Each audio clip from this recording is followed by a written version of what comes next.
Arjun arrest చేశారు కదా, మీ అభిప్రాయం ఏంటి? అరెస్ట్ చేసే విధానం కానీ తను అరెస్ట్ చేయడానికి యాక్చువల్ గా అయితే అరెస్ట్ చేయకుంటే బాగుంటుండే. ఎందుకని అంటారు? ఎందుకని అంటే తను చేసిన తప్పేమి లేదు. మామూలుగా సినిమా మూవీ రిలీజ్ అయినాయంటే మస్తు క్రౌడ్ వస్తుంది, ఫేమ్ ఉన్న హీరో కొంచెము ఆ మాత్రం ఉంటది.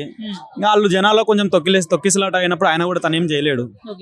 అంటే ఇప్పుడు అల్లు అర్జున్ అరెస్ట్ చేసేటప్పుడు ఒక 24 గంటలంతా కూడా కోర్టులు జైలు ఇవే జరిగింది, పోలీస్ స్టేషన్ అంతా కూడా ఒక రోజు జైలు శిక్ష అనేటట్టు ఒక పెద్ద హై డ్రామాలో జరిగింది. కోణం ఉందని మాట్లాడుతున్నారు. రాజకీయ కోణం అయితే అసలుకే లేదు. రాజకీయ కోణం ఉందంటే ఆటోమేటిక్ అందరి పేర్లు కూడా బయట పడుతుండే, కానీ ఇప్పటిదాకా అయింది ఒక్కళ్ళ పేరు కూడా బయటకు వస్తలేదు.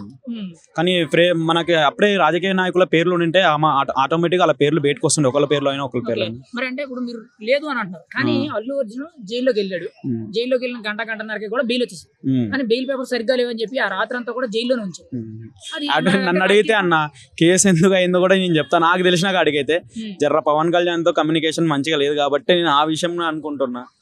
నాకు తెలిసిన కాడికి పవన్ కళ్యాణ్ టికెట్ రేట్లు పెంచుకోవడానికి వన్ సైడ్ గా ఆపర్చునిటీ ఇచ్చారు కదా. ఆపర్చునిటీ ఆయన ఇచ్చినందుకే కదా తన కోసం మరి బెయిల్ కి అప్లై చేసింది కూడా పవన్ కళ్యాణ్. ఆటోమేటిక్ గా చెప్పింది చంద్రబాబు నాయుడు పవన్ కళ్యాణ్ కి చెప్పింది తెలుసా. ఇట్లా అల్లు అర్జున్ అరెస్ట్ చేసినారని చెప్పింది కూడా ఆ విషయం చంద్రబాబు నాయుడు పవన్ కళ్యాణ్ కి చెప్పింది. అంటే ఇప్పుడు ఎవరి వల్ల నష్టం జరిగింది అనుకుంటున్నాను అయితే ఫైనల్ గా? ఎవరి వల్ల నష్టం లేదు, మన నిర్లక్ష్యమే మనకు నష్టం జరిగింది అంతే. అల్లు అర్జున్ కొంచెం నిర్లక్ష్యం ఉన్నారంటారు. అల్లు అర్జున్ నిర్లక్ష్యం కాదు భయ్యా, నువ్వు నన్ను ఆడ వేసుకుంటారు కామెంట్లో, నువ్వు అట్లా అనుకోవద్దు. ఇప్పుడు ఎవరి వల్ల తప్పు జరగలేదు అంటే అల్లు అర్జున్ కొంత నిర్లక్ష్యంగా ఉండడం వల్ల జరిగింది. అల్లు అర్జున్ నిర్లక్ష్యం కాదు, పబ్లిక్ నిర్లక్ష్యం వల్ల జరిగిందని చెప్తాను. అంటే ఫ్యాన్స్ మీరేం చెప్పదలుచుకున్నారు ఫైనల్ గా? ఫ్యాన్స్ కి ఏం చెప్తున్నాం అంటే సినిమా చూడాలి, మంచిగా ఉందంటే అంత. ఇప్పుడు రష్ ఎక్కువ ఉన్నప్పుడు వాళ్ళైనా ఏం చేస్తారు, తొక్కిసలాటలో ఎవరో ఒకరు చనిపోవడం కామన్, అది మామూలు అవుతుంటది. రష్ ఎక్కువ ఉన్నందువల్లనే అది అయింది, కానీ అల్లు అర్జున్ ఎటువంటి దీంట్లో ఏం తప్పు లేదని నేను లేదు. మరి 25 లక్షల రూపాయలు ఆర్థిక సాయం ఇచ్చాడు కదా, మానవత్వం ఎలా అనిపించింది? ఓకే, ఇట్స్ గుడ్ గుడ్ అని. అది అరెస్ట్ అయితే ఎలా అనిపిస్తుంది మరి? అరెస్ట్ అయితే కొంచెం బాధగానే ఉంది, తప్పు అనిపించింది జర్రా ఆలోచన చేస్తే. అంటే ఒక నేషనల్ అవార్డు అయితే మంచి పేరు తెచ్చుకోవడం అనేది కూడా మంచి క్లిక్ అయింది, కానీ ఎలాంటి టైంలో ఒక్కరోజు జైలు శిక్ష అనేది జైలుకి వెళ్ళేటప్పుడు ఒక జీవితంలో ఒక మచ్చ కింద ఉండిపోద్ది. ఉంటది కానీ అతను జైలు అయినా కూడా అతని ఫేమ్ అనేది తగ్గదు, పడిపోదు. ఎప్పటికున్నా తన ఫేమ్ అట్నే ఉంటది, ఆ స్థాయిలోకే ఉంటాడు.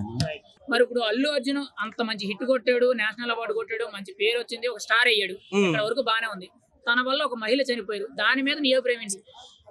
భయ మహిళ చనిపోయిందంటే అవి ప్రీమియర్ షోలకు అనేది ఫ్యామిలీతో వెళ్ళడం ఒకటి తప్పు భయ. అది ఎందుకంటే అంటే ఇక్కడ ఎవరు తప్పని? అల్లు అర్జున్ తప్ప, అభిమానులు తప్ప, థియేటర్ ఓనర్స్ తప్ప, లేదంటే పోలీస్ అధికారులు తప్ప? ఫస్ట్ పోలీసులు భయ పకడ్బందీగా భద్రత ఏర్పాటు చేసుకోవడం ఫస్ట్ పెట్టుకోవాలి. భద్రత బలగాలు కరెక్ట్ ఉంటే ఇలాంటి తొక్కిసలాటలు కూడా తక్కువ ఉంటది. ఫ్యాన్స్ కూడా ఎంత కంట్రోల్ ఉంచాలో అంత కంట్రోల్ ఉంచుకోవాలి. అలాగే ఫ్యామిలీస్ తో వెళ్ళడం కూడా 9కి వెళ్ళారు అంటే 4కు 9కి వెళ్ళారు, 9:30కి అట్లా వెళ్ళారు. ఆ టైంలో వెళ్ళడం కరెక్ట్ కాదు. మీరు చెప్పిన దాన్ని బట్టి ఫ్యాన్స్ ని కంట్రోల్ లో ఉంచుకోవాలన్నారు కదా, అంటే ఇప్పుడు అల్లు అర్జున్ ఫ్యాన్స్ కంట్రోల్ లో లేరనా? కంట్రోల్ లో ఉన్నారు కానీ అంటే ఎక్కువ రద్దీ వచ్చి అంటే అనౌన్స్మెంట్ వెళ్ళింది భయ్య వస్తున్నాడని. ఎవరు ఆగుతారు చెప్పండి? ఒక సెలబ్రిటీ వస్తున్నాడంటే మనమే వెళ్తాం. ఇప్పుడు కృష్ణ వచ్చాడంటే అందరూ మొత్తం గ్యాదర్ అవుతారు. ఇప్పుడు ఈ టైంకి వస్తున్నాడంటే దాన్ని ఫస్ట్ మనము భద్రత బలగాలు అనేది సంజయ్ థియేటర్ ఫస్ట్ ఒక లెటర్ రాసి పంపించింది. ఆ లెటర్ లో పోలీస్ బలగాలు కావాలి అన్ని మొత్తం లెటర్ లో రాసి పెట్టారు. దాన్ని బట్టి ఓకే ఏ టైంకు ఎంతమంది కావాలో అంత బలగాలను అక్కడ పంపించింటే ఇది తొక్కిసలాట గానీ ఉండదు. అక్కడ పట్నాలో ఒక 3 లక్షలు 4 లక్షల మంది వచ్చారు. అట్లా అంతమంది పబ్లిక్ లో తొక్కిసలాట జరిగింది.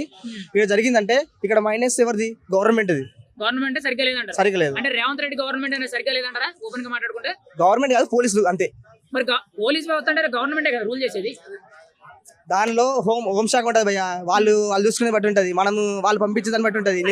వాళ్ళు పంపించారంటే నేను పంపించేది మాకు తెలియదు. హోంశాఖ అని చెప్తున్నారు, హోంశాఖ అంటే లా అండ్ ఆర్డర్ వచ్చేటప్పటికి కానీ రేవంత్ రెడ్డి కంట్రోల్ లో ఉంది కదా. ఈ లెటర్ వెళ్ళి సీఎం దగ్గరికి వెళ్ళదు, ఒకటి ఈ దగ్గర సీఎం దగ్గరికి వెళ్ళదు, వెళ్ళి సీఎం పంపించాడు. అవి లెటర్ వెళ్ళి మళ్ళీ పోలీస్ బలగాల కంటే హోంశాఖ దగ్గరికి వెళ్తుంది, వాళ్ళు పంపిస్తారు.